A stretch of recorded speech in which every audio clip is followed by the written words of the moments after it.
Welcome to Trailblazers and Coffee, your podcast for elevating women in leadership, with your hosts, Dr. Christina Pecora and Dr. Abby Brown.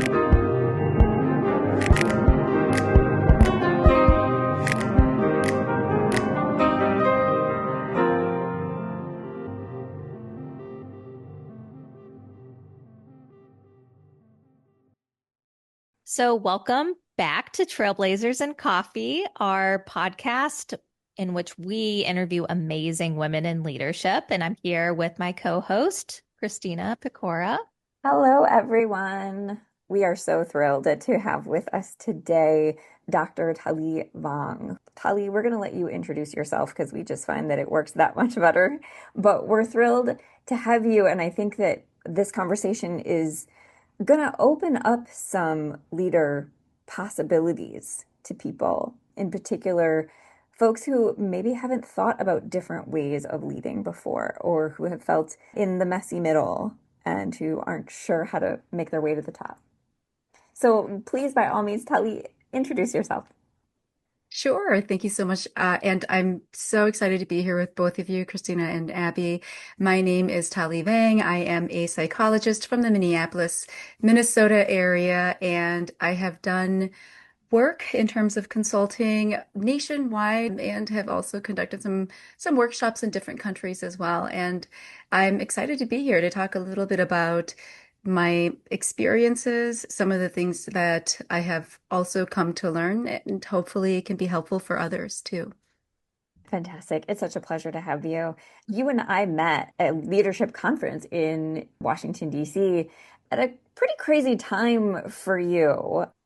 You appear to be doing better than you were then. I am. Yes, it's been quite a journey, especially being here. And I should also add that I am the current president of the Minnesota Psychological Association. My presidency started in January. It'll end in January before I transition to immediate past president. So to your point, Christina, when we met at the leadership conference, I had just started as president of Minnesota Psych Association, and there were a lot of things happening on the grounds of, in Minnesota and especially in Minneapolis, where I'm from. So it was a very difficult time. The experiences continue to have an impact on a lot of people here.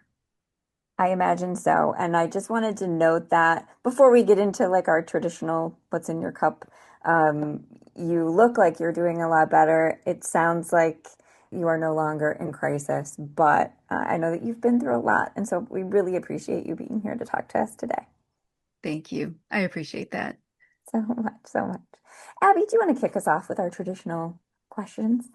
Sure. So Christina and I, in addition to being psychologists, we have a shared passion for fabulous blazers. And so we ask all of our guests to share with us if you were to be wearing a blazer today, or if you have a favorite blazer in your closet, really, if you just could identify a blazer mood that you're in today, what would that be? I have a blazer that I invested in, and I say that because it was more expensive than I typically will invest in a blazer. But it was so classic. I felt like, you know what? I could wear this forever, right? As long as I take care of this. It's a navy blue blazer. It has gold buttons on it, and it's just a little bit oversized, not too oversized. But every time I wear it, it feels great. I feel great. And it's funny. A month ago, I wore it to a workshop that I was putting together. So I was presenting at a conference, and someone stopped me. So I should say I stopped by the grocery store to get a bottle of water, and someone stopped me and they asked me if I was a pilot in my blazer. So that'll give you an idea of what it looks like, but I am not a pilot, no. Right, but you're giving off pilot vibes. I love that. That's right. Real power vibes there. Mine would probably be some version of the top that I'm wearing today, because I'm wearing a linen pink and red striped blouse, and I would love it if it was in blazer cut. So I'm gonna have to go explore one, but it just feels really fun. Lots of fun colors. How about you, Christina? It's a summer Friday. So fun, but also powerful sounds about right. I am more on the fun side. I'm currently wearing just a gray sweatshirt looking blazer. It's a two-button, very casual, three-quarter length sleeves. And this is my Friday look for a gorgeous summer Friday in Chicago. This is what we live for, people. Right. And then the next question we ask is, what's in your cup today? So if you have anything, are you having, any tea or coffee, anything in your cup? Yes, I actually do have a cup of coffee here, and it's iced right now because we're in summer. I love to drink vanilla lattes. I the one thing that is difficult for me is I love soy in my drink, but not every coffee shop has soy. So it's often and most of the time coconut, right, milk or oat milk. And whenever I have the soy option, I will always choose the soy option. And that is my go-to is vanilla soy latte or oat latte if they don't have soy. Yeah, you and I are kindred spirits in this way. I have a iced coffee with oat milk in it. Yeah, my doctor was like, maybe, pull back on the dairy. So working on doing oat milk, and I have to tell you, it's been such a game changer. I'm loving it. So Mhm. it's good to try some alternative options. How about you, Christina? I love that for both of you. I had way too much coffee this morning, so I am on water restricted to water today. I am a little bit giddy, but it was necessary because my day starts at 8 a.m. on Fridays. It sounds like we're adequately caffeinated, we're energetic, we're feeling some power, but also some fun. Let's get this conversation going. Talee, you have held so many leadership positions in your short time. You've moved from being a clinical psychologist and now you are in all of these leadership roles. Can you just outline what those leadership roles are for us? Yeah, sure. I started my post-licensure career in primary care. So I was a primary care behavioral health psychologist at a local safety net hospital system and was able to not only work within an integrated care primary care clinic, but also did some work in our inpatient units, being a part of the psychology consult service. All of that gave me really, really great insight into how healthcare systems operate, both again in ambulatory kind of primary care settings, but then Mhm. also inpatient settings. And from those experiences, I started volunteering a lot more in just committee works, committees, I should say, within the healthcare system that I worked in. And all along the while, I've been doing consulting on the side, organizational consulting, trainings. And I had a really unique opportunity then at the healthcare system that I was in to step into a director position. So at that point in time, it was about 2020, and George Floyd was just murdered down the street from my healthcare system. Wow. And we were also going through a huge organizational transition. We just got a new CEO. Our chief human resource officer had just retired, so we were getting a new human resource officer as well. So there was a lot of change, and it was prime for something different. So the healthcare system that I was in created a brand new department, the health equity department, and I was given the opportunity then to be promoted into the director position within the department where I would be able to use my skills, my applied psychology skills to really Mhm. help improve the healthcare system. In doing that work, was able to participate in a lot more strategy, transformation work, really being able to get into the quality improvement, the operations and process improvement, looking at quality and safety, for example, and was promoted shortly thereafter to vice president of health equity, continuing to lead that charge, continuing to work with other senior leaders to really be the subject matter expert in that area in terms of equity, clinical outcomes, but also, I'm so biased. Being a psychologist, I think it's the best thing you can do. I'm just going to throw it Right? out there. It is, right? Because it applies to everything. It applies to every area of life, every industry and sector. And the skills that I was able to bring into my position as a vice president of this healthcare system was really the ability to not only pull in my research background, right, and my comfort with data, but also what I know about systems Mm-hmm. change, and human behavior. So Mm-hmm. that was really what I've been able to do. And then I I've also just been doing a lot, on my own time in terms of being on the board of directors of the American Psychological Association, working closely with the Committee of State Leaders, and currently in my president role in the Minnesota Psych Association. Let me pick my jaw up off the floor at how much you have done. And I think we are also doing our listeners a huge disservice by not putting out a video because you also appear so young. So th all of this has happened really in such a short time, I feel like. Abby, you look like you have something to say. No, I'm just listening intently and so excited to hear more about the career pivot and to Christina's earlier point about how there might be some leadership opportunities that we might consider that we've never considered before. So I'm just sort of chomping at the bit to hear more. Well, thank you all so much. One of the things that I will say when I first started in the healthcare system as, a post-licensure professional, one of the things that I had to contend with, so with leadership and with my expectation or what I thought had to happen at that time. I remember having conversations with friends and colleagues, and I had this assumption that in order to go into leadership positions, leadership kind of roles, you have to do your time. So, as I thought about that and I thought about, okay, so I just became licensed and, doing my time, what does that mean? Probably another 3 to 5 years, right? As a senior clinical psychologist. And then maybe if a manager role opens up, I can apply for that. And then maybe doing some time there, a director position opens up, I can do that, right? And so on and so forth. And what someone told me was, she was sharing a story with me. She was at that time in a director role, not a psychologist.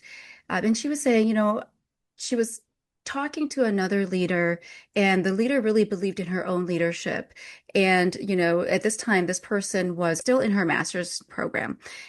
And what she said was, once I came out of my master's program, I graduated, I stepped right into a director position. I thought, what? How do you do that? How does that work?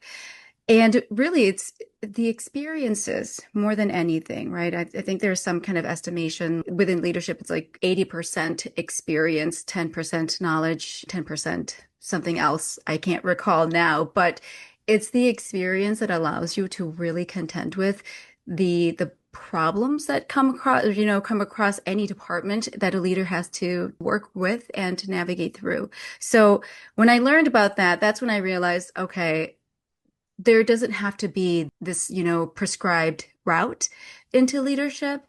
And it's really finding the areas in which you may be able to help the organization, the team, and if you have the skills that's suited to help, then that's perfect alignment. Mm-hmm. I think that other 10% might also be incredible self-belief.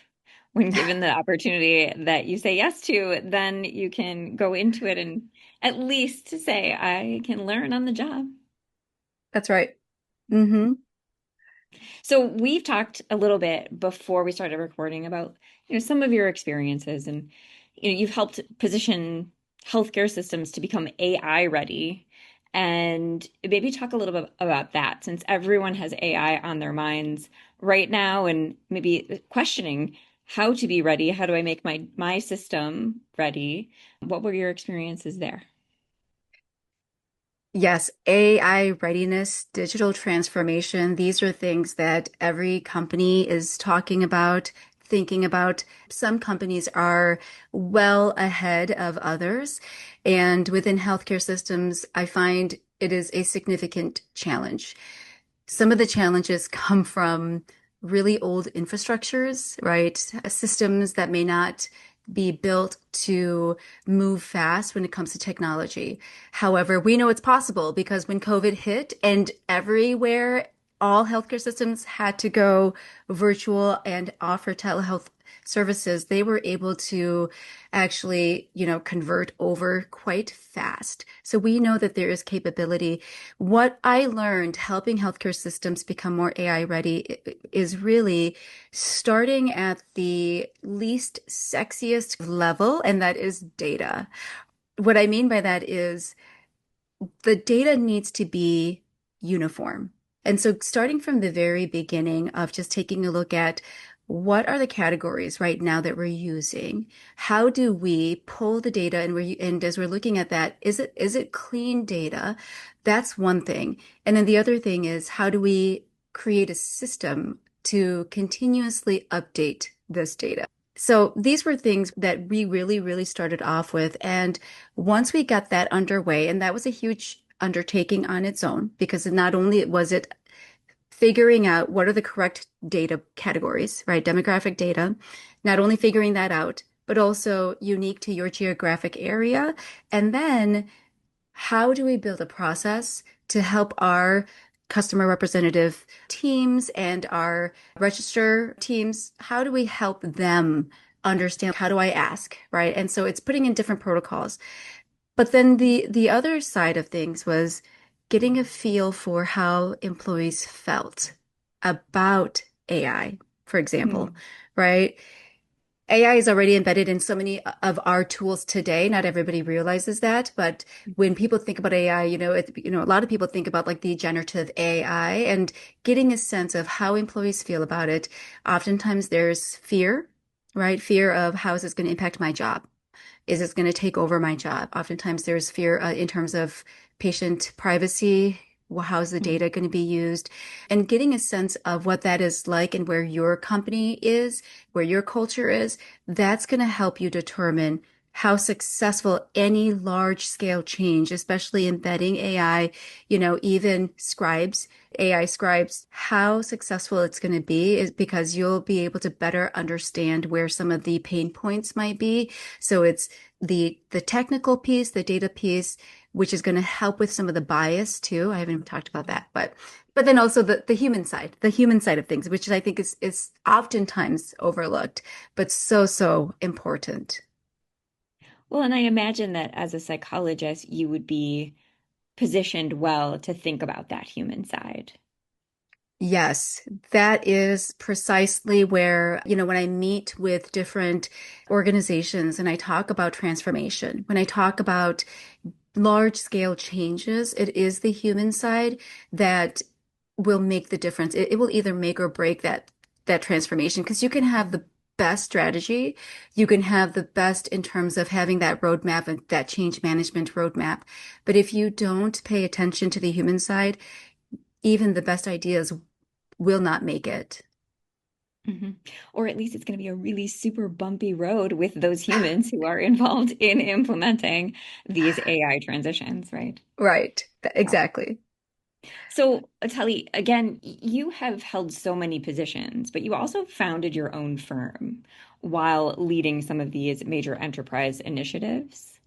For women rethinking the traditional executive path, what is freeing for you? What was challenging? What was freeing? And how did you build a leadership life on your own terms? Yeah, thank you for asking that question. I have been doing a lot of reflecting. I've come to a point in my life where I have decided to become much more intentional in my choices, in what I do, in ways in which I choose to spend my time. I I actually am no longer fully employed in the healthcare system that I worked in for so many years. And it's only been a few months. And in that time, I've been doing a lot of reflecting.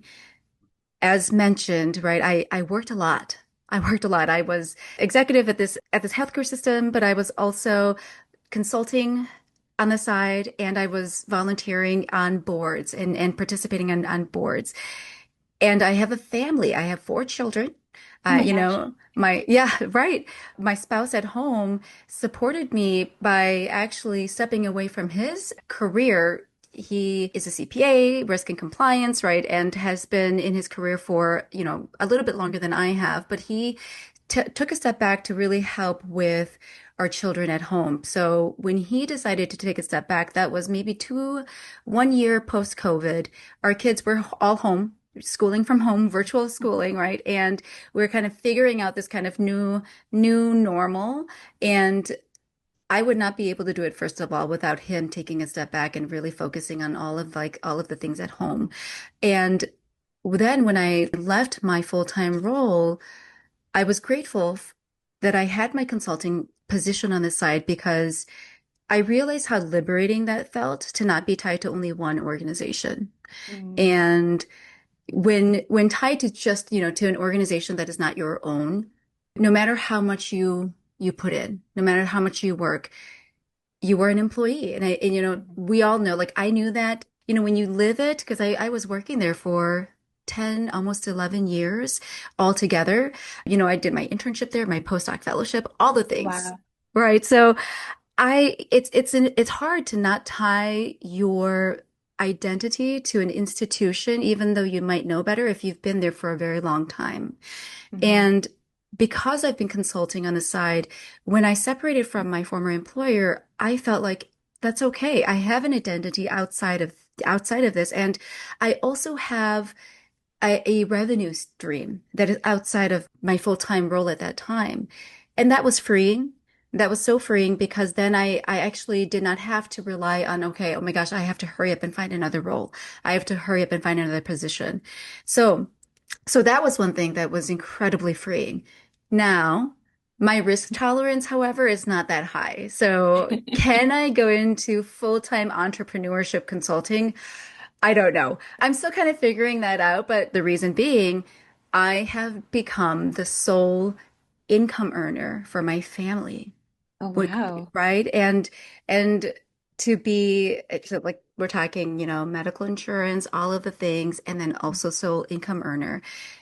And consulting is very project based. So if you don't have continuous contracts lined up, projects lined up, then you have to be your own headhunter. You have to go out there and close these deals. Right now, the economy is not great. So I was having a lot more consulting, gigs lined up. Even a year ago, 2 years ago, especially, I had a lot more opportunities, and now it's not as sure. That's the scary part, right? When I talk about my risk tolerance, can I do this? Is this something that I'm comfortable with?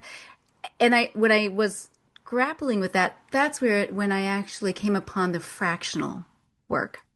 So, and I don't know how familiar you all are with fractional work. We are a little bit, but our listeners might not be, so give us the quick and dirty. Yeah, I can't say it's brand new because it's a terminology that I think is really just taking off currently. It's like in the middle, it's between consulting and working full time. You're still your own boss. You still determine your own schedule and who you choose to work with or not. However, what it is really working for organizations and in a leadership capacity on a part-time basis. So some organizations may be looking for an interim chief operations officer, for example. If they're looking for an interim chief operations officer, with my background, I would be able to come in and step in and hit the ground running, whether it's in a healthcare organization or a different organization that may be looking for just operations in terms of like, hey, we want you to keep this going. We want you to help us understand how to improve processes while we're looking for a permanent position. Great. I can do that on an interim basis. Or companies who may be needing, the subject matter expertise, the senior leader to step in, but they're not ready to commit to a full-time position. So for example, if a company is saying, hey, we want to bring in AI capabilities, but we don't know that we want a full-time chief transformation officer. We might just need this person to be in here until we become AI ready. That's where someone like myself would be a really great solution where they don't need to commit to that, where it's not a W-2 position, it's a 1099, stepping into the chief transformation officer on a fractional basis at only, let's just say, 10 hours a week, every week as opposed to full time, or 20 hours or 5 hours, right? And that the hours can change when companies have the flexibility to do this and say like, hey, we don't want to pay you full time. We might just need you to do this one thing for us, on an ongoing basis until we get there.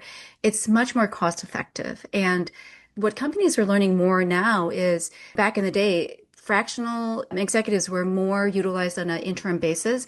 What they're learning more now is the people with experience doing this work before, right? So fractional executives, they're actually able to come in and generate results fast because they're coming in, they're focused on that one thing, and they can get the company to the point that the company is looking to get at a much faster amount of time. Knowing this, there's a significant benefit to the company. But to me, as someone who is navigating this career transition in my life, it's actually really freeing because I don't have to worry about project-based work.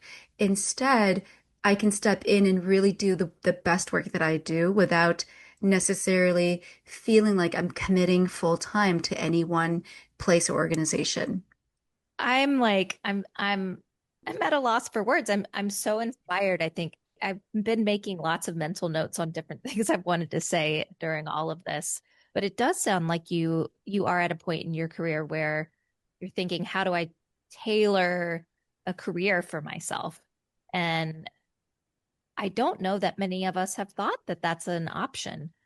And I think it's fantastic that your partner has been supportive. And I do think it is important for our listeners to hear, real life examples of a deviation from traditional work home dynamics. And the word badass came up for me. I'm a working mom as well and started my business when I was a few months postpartum. And I think it's awesome to hear more and more stories of moms doing it all, finding ways to deviate. And I just wanted to share that I really admire your path. Curious, Christina, any thoughts you have? Yeah, I'm wondering, Talee, do you have advice for women who are seeking their own path? It sounds like you're self-reflective. You really know yourself, and you also understand your limits and where you need support. For women who are listening who aspire to think about their own path or lead at higher levels, what do you want them to think about? What do you want them to find out about themselves, or what do you want them to remember, even from our conversation? Yeah. So when I was reflecting on everything that I've been doing and what I want to do next, I did realize that so much of my time with my children, with my spouse, had not been a priority because in my work, everything felt like an emergency. There was always something happening. I needed to respond. The impact on patients, right? I could see that, or on employees. I was leading 7 different departments at one point, and especially in a healthcare system, it's 24/7, right? The hospital doesn't shut down. But I realized I'm like, oh my gosh, I've now become that working mom who's like putting my kids and my spouse in the back burner because everything felt so urgent. And I started thinking about, do I want to keep doing this? I don't. How do I tailor my career so I can do the best things of what I love without feeling like I have to be available all the time. And that's where I actually really did fall in love with the fractional role because it's an opportunity that would allow me to still take a look at how I want to prioritize my time, but also to do the good work, have the impact that I want to have within society without necessarily feeling like I can't have weekends with my kids or evenings with my kids. And I'll share a little bit more with the fractional stuff because I was talking to other women who's doing this and doing it really well. So I can't claim to be an expert in the fractional world because truth be told, I just kind of stumbled upon this in the last several months here. Some women that I met with, they have, for example, 2 fractional roles, 2 different companies, 50% of their time. So it's like 15 hours a week, 10 hours a week that they may be having at these companies. One woman I met, she had 4 fractional executive leadership roles. It's 25% of her time, right? Weekly. but she is able to really just focus. And what I mean by that is in my role at the healthcare system I was in a lot of meetings. I was in meeting after meeting after meeting. I wasn't actually really able to do my work. That's not unique, Mm-mm. right? Nope.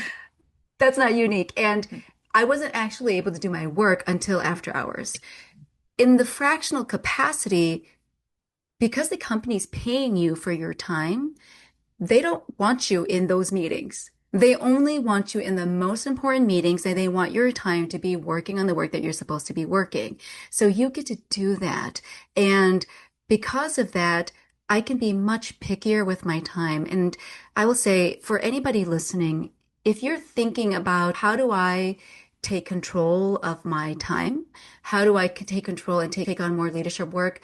I'm going to encourage you to take a look within the fractional world, because my sneaky suspicion is that companies are going to actually go this way more and more often, especially for some key positions. I think companies are discovering this is more cost effective. And with, again, with the economy being so volatile, I truly believe that this is going to be the area where orgs are going to be looking at. So I do think it's great to just take a look at that. Yeah, it sounds like there's actually like a lot of opportunity out there. What do you think has set you up for success as a fractional leader? What experiences did you have that make you a good fractional leader?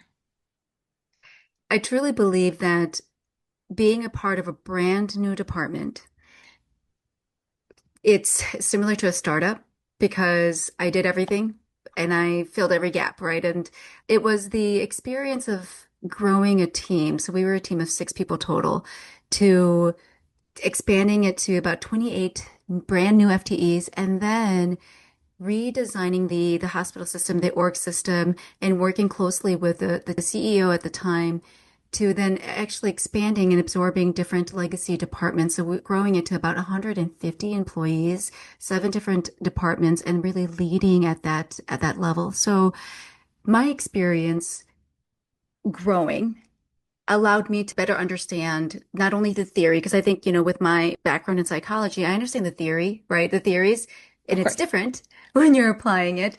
And so leading a team of 1 or 2, for example, is so different from leading a team of 12 or more.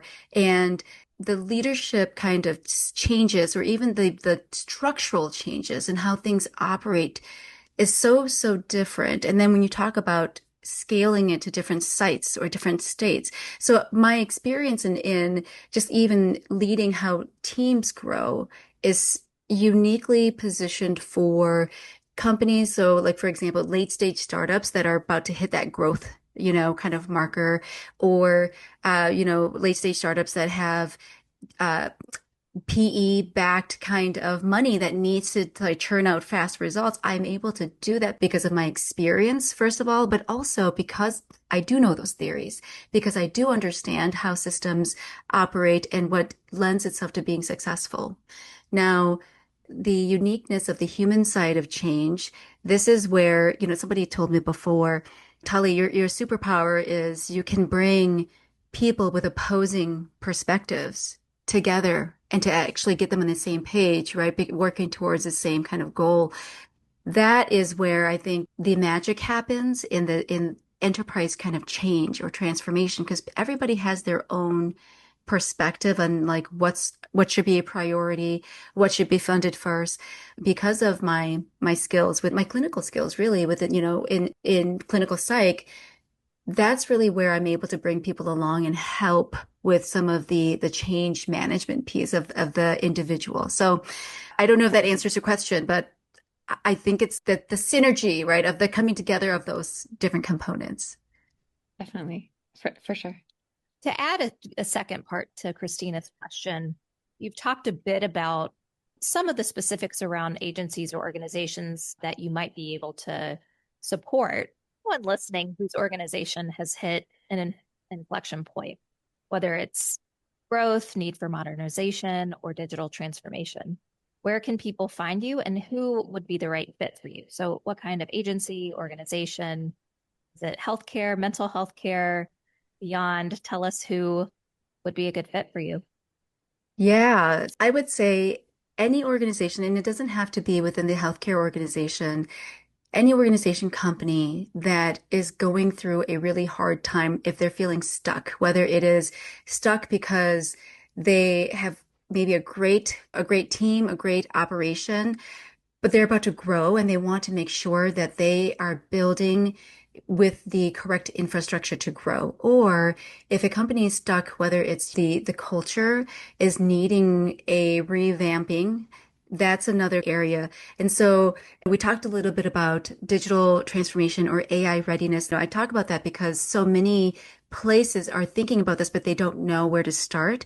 I would love to come in and actually help in terms of really doing an assessment, a workplace assessment, an org assessment, or a culture assessment to really be able to then say, hey, this is exactly what I can do and how I can support you and your company. And one of the differences between a consultant and a fractional employee is a consultant, it goes in there and diagnoses and says, like, here's what you should do, lay it out. And in a fractional capacity, not only would I do that, but I would actually be the person doing it. So I'm not just like, okay, good luck. Here's the roadmap.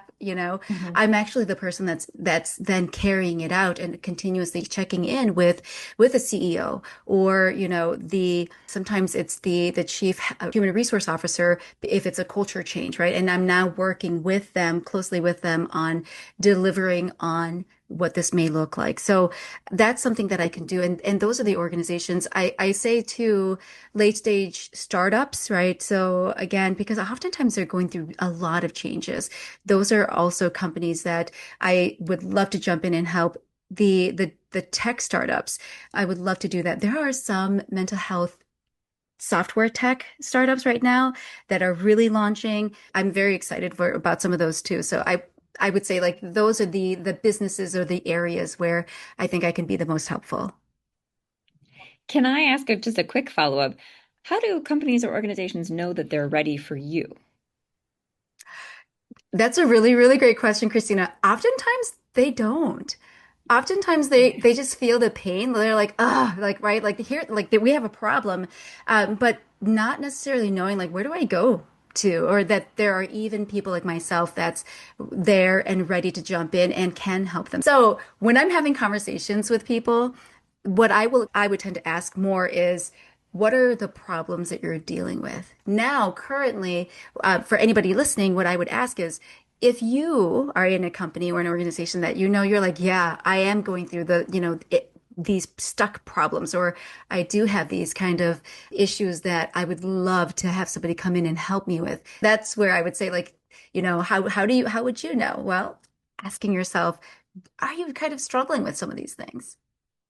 Fantastic. That's very helpful. Thank you.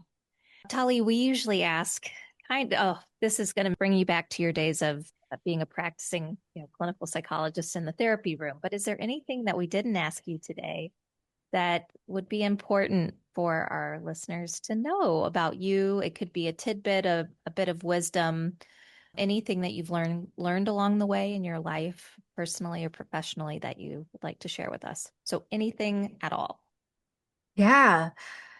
One of the things that I'll share with you all is, related to identity, and just thinking about all the people listening out there and thinking about women in leadership. I did not realize how much of my identity was tied to my title. And I say that knowing it seems pretty obvious, but I think when you are in transition, right, and you're kind of shifting away, it can be jarring to experience that difference when you lose that title or when your title changes. And I want to put out there that if there are women that have been leaders in whatever capacity that are maybe even going through a transition right now, because there's a lot of layoffs happening. There's a lot of different just uncertainty out there in the business world. You're not alone. That was something that I myself had to just sit in and kind of think about in terms of, what is this, right? What is this relationship that I have with this title? What was the assumption that comes with a title, right? And the title that I had. And what value do I have that's independent of that title, right? And so really reclaiming identity and reclaiming my own value and understanding that I am what made that title what it was, not the other way around. And that's what was empowering for me to realize. And I'd like to just invite people who may be going through their own kind of career journey and transition to hang on to that. Oh my God, I'm clutching my heart right now because that was just so powerful. Talee, thank you so much. Thank you. And that also seems like a perfect place to end.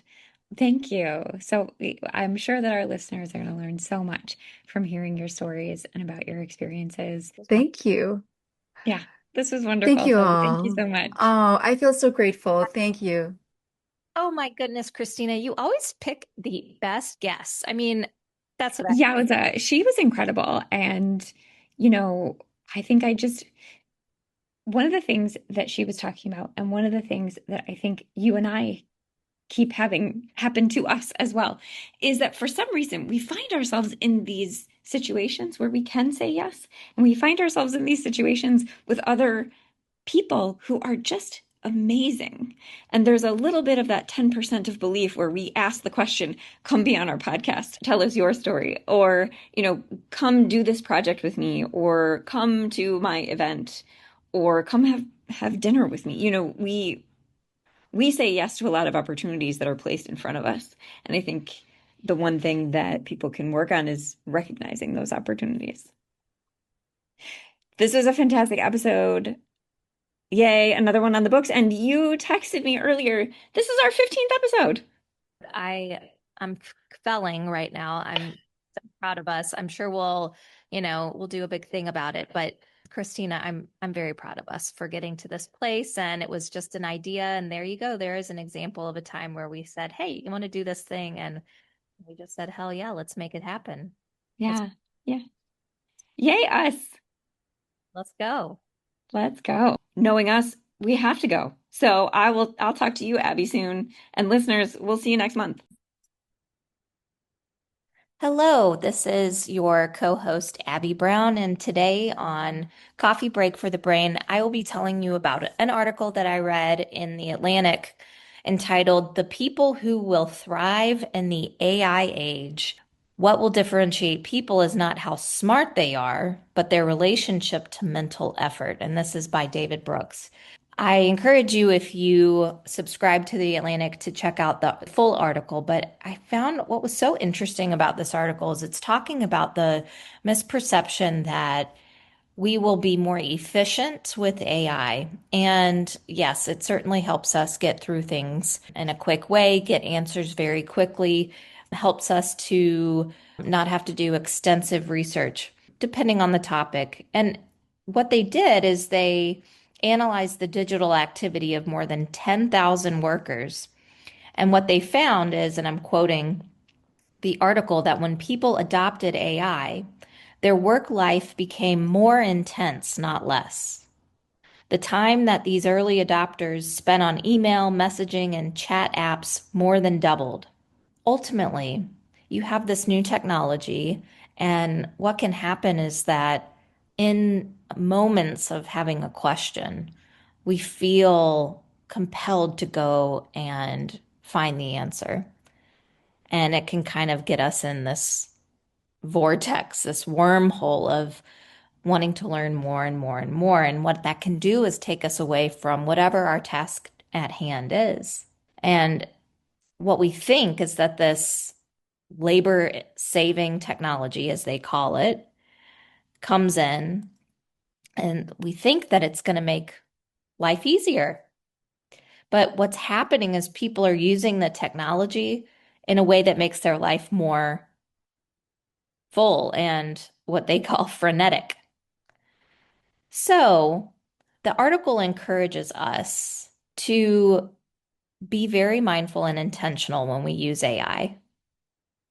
They say the ones who will seek improvement and actively wrestle with AI to develop their own mental capabilities and accomplish more.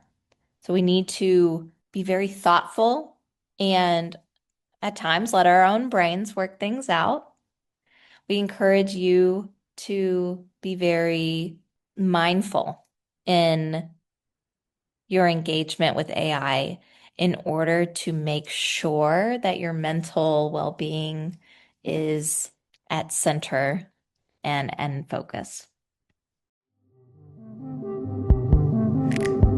For more information on today's guest, check out the show notes for this episode. Thanks for joining us.